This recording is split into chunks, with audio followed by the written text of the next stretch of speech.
আসসালামু আলাইকুম। আজকে আমরা একটি মজার ঘটনার মাধ্যমে আইনের দুটি দণ্ডবিধি সম্পর্কে জানব। জামাল এবং কামাল দুজন রুমমেট ছিল। তো একদিন সকালে আহ, কামাল ওয়াশরুমে গেল।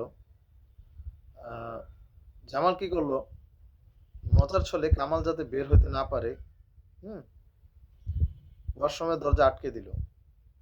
এখানে কামাল মনে করতেছে জামাল মজা করে দরজা আটকেই রাখছে, কিন্তু এখানে জামালের একটি উদ্দেশ্য ছিল। তার একটি অন্যায় উদ্দেশ্য ছিল। তার উদ্দেশ্য ছিল সে চুরি করবে।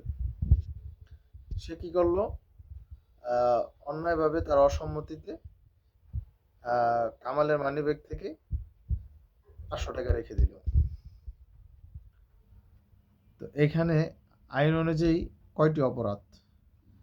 যদিও কামাল মনে করছিল তাকে মজার ছলে ওয়াশরুমে আটকায় রাখছে, কিন্তু বাংলাদেশ দণ্ডবিধি 340 অনুযায়ী যদি কোনো ব্যক্তি অন্যায়ভাবে অপর কোনো ব্যক্তিকে একটি নির্দিষ্ট সীমার মধ্যে আটকে রাখে, তাহলে সেটাকে আপনার রংফুল কনফাইনমেন্ট বা অবৈধভাবে আটক বলা হয়।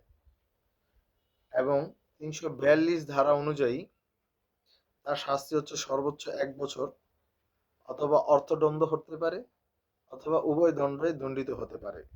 এছাড়াও মানিব্যাগ থেকে যে 500 টাকা জামাল নিয়েছে, সেটার জন্য ধারা 378 অনুযায়ী একটি সংজ্ঞা রয়েছে। সংজ্ঞাটি হলো, যদি কোনো ব্যক্তি অন্যায়ভাবে অপর কোনো ব্যক্তি থেকে অসম্মতিতে তার অস্থাবর সম্পত্তি অপসারণ করে অথবা স্থানান্তর করে, তাকে চুরি বলা হয়।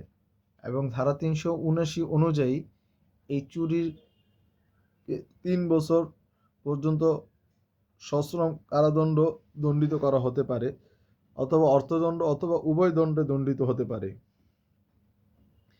এখানে যেহেতু অবৈধভাবে আটক এবং চুরি, দুটি অপরাধ বাংলাদেশ আইন অনুযায়ী প্রমাণিত হয়, সেক্ষেত্রে বিজ্ঞ আদালত সম্মিলিতভাবে উভয় শাস্তি প্রদান করতে পারে।